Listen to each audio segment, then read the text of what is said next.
Hey, I wanted to make this really quick video, but first, before I get into it, yes, this is going to be my living room one day. It's down to the studs in most places. Behind me is still a bunch of paneling we have to take down. We have to take down that ugly fan up there.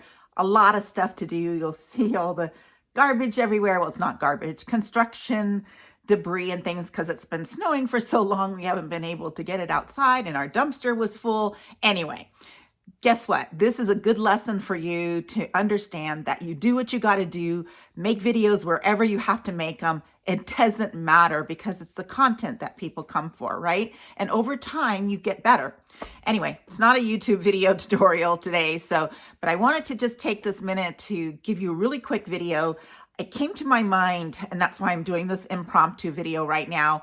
I needed to do a part B to my how to choose your domain name. So if you haven't watched how to choose your domain name for your website, go into the description here and click on that. Go watch that. Pause this video, open up another tab, go watch that video, come back. That's one way you can do it. The other way is you could watch this and then go back, and at the end of this video, hopefully I remembered to put the end screen on and give you a link to the how to choose your domain name video. So in that video, we go over a bunch of things, which I'm not going to go over in this video because I just thought about something and I forgot to mention something. So I want to bring it up. And that is, how do you deal with names that are difficult to spell, especially if they're your vanity URLs? So let me give you an example. My husband's name was Nestor Gasset. We bought the domain name nestorgasset.com. We spell our last name Gasset. But guess what? Hundreds, thousands of people in America spell it with two T's at the end, and that's incorrect. But we knew that. So what we did was we also bought the domain name Nestor Gasset, spelled with the second T at the end of it. Even though that's not how we spell his name, we still did that .com. So we bought that. So now the little trick that you use is, so when you go into your domain, hopefully you're using Namecheap because they're cheaper and better than GoDaddy. They're just not as famous. They don't have as much money as GoDaddy, but I have my link. I am an affiliate to both, but I'd rather you use my Namecheap affiliate link down below in the description area when you want to buy your domains. Now, what you do is you go into there and you redirect. So you just forward that to the website that you want those names to go to. Remember, I teach you in that video about where you should point your vanity URLs. So you don't usually want, there's certain circumstances. If you're an influencer, if you're a brand builder, a really, really well-known realtor in your market, things like that, then maybe the exact match domain should be your brand, since you're trying to build and your brand, right? So that might be an issue, but each situation you kind of, go through and look at it and then see, you know what, I'm so sorry, but it's really bugging me. I'm looking right into the camera lens and my glasses, these are those, what are they called, transitions? And it looks like I have sunglasses on. Oh, how annoying is that? I have to figure out what to do. Oh, and I don't want to take my glasses off. Well, maybe I can take my glasses off and just hopefully, I want you to be able to see my eyes because that's, it's kind of rude to wear sunglasses in a video. So anyway, so let's go back to what I was talking about. Sorry, kind of digressed there. So what I want you to do, so you think about your name, and if that's one of your vanity URLs, and you should always own your own domain name anyway, like your name for a domain name, you should always own that, because if, heaven forbid, your competitor does that to you and has anybody who's searching for you redirect them to their website, I know black hat SEO people that do things like that for their clients. So, just because I would never do that, my company would never do that, you would never do that, does not mean other people won't do that. So make sure that you own your own name. So I own KaterinaGasset.com. Okay. So no matter what I do with that, a website that I haven't worked on in years, it doesn't matter. I still have plans to go back there and build my brand over there at one point. So you can, but I can redirect that anywhere I want, right? So that's what I want you to do.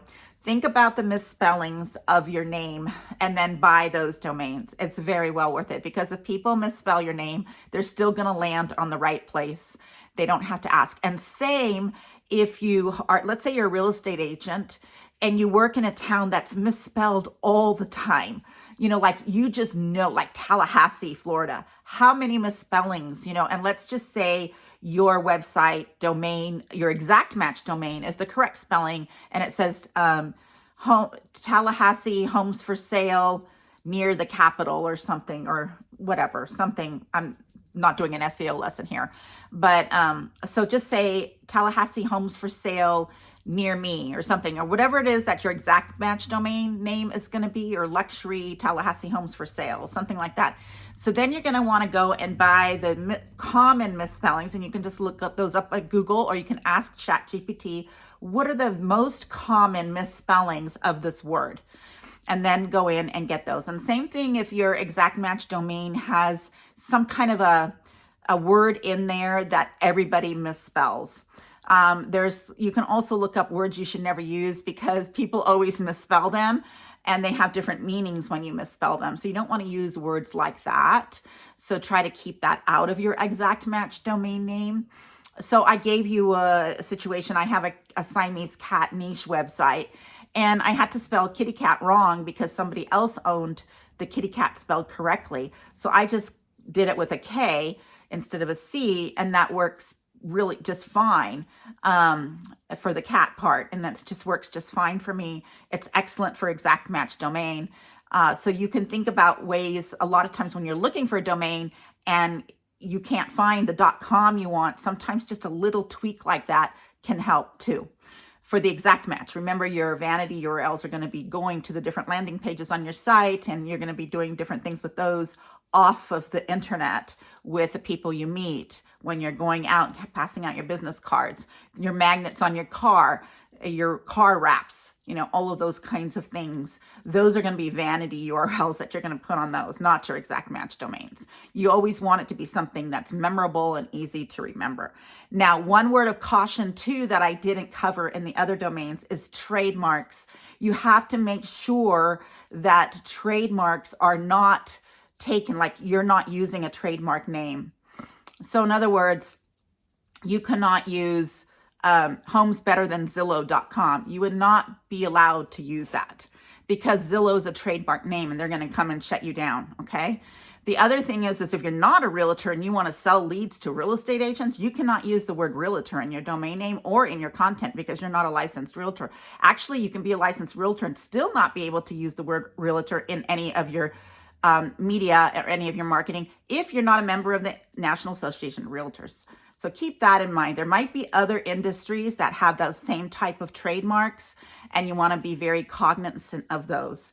So let's just say you're selling skincare. You can't name your site betterthanolay.com, right? Because you're hijacking the Olay name or the Neutrogena, whatever it is, right? So think about that. Make sure and then also if you're inventing a name for yourself, like a brand, you got to make sure that that brand isn't already owned.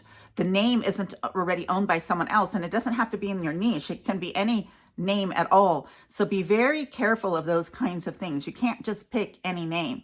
Now, your domain registrar, Namecheap, GoDaddy, all those companies, they will allow you to buy it. They don't care. The company's not going to come after them. They're going to come after you.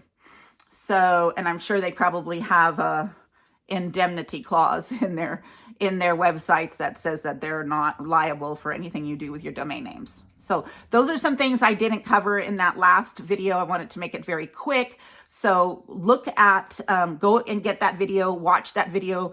And remember, even if you already started your website, even if you've had it for a while, just follow these steps and get some more really good domain names because there's so much you can do with them. Thanks so much for watching, and I look forward to seeing you on the next How to Build Your Website video. Okay, see you later.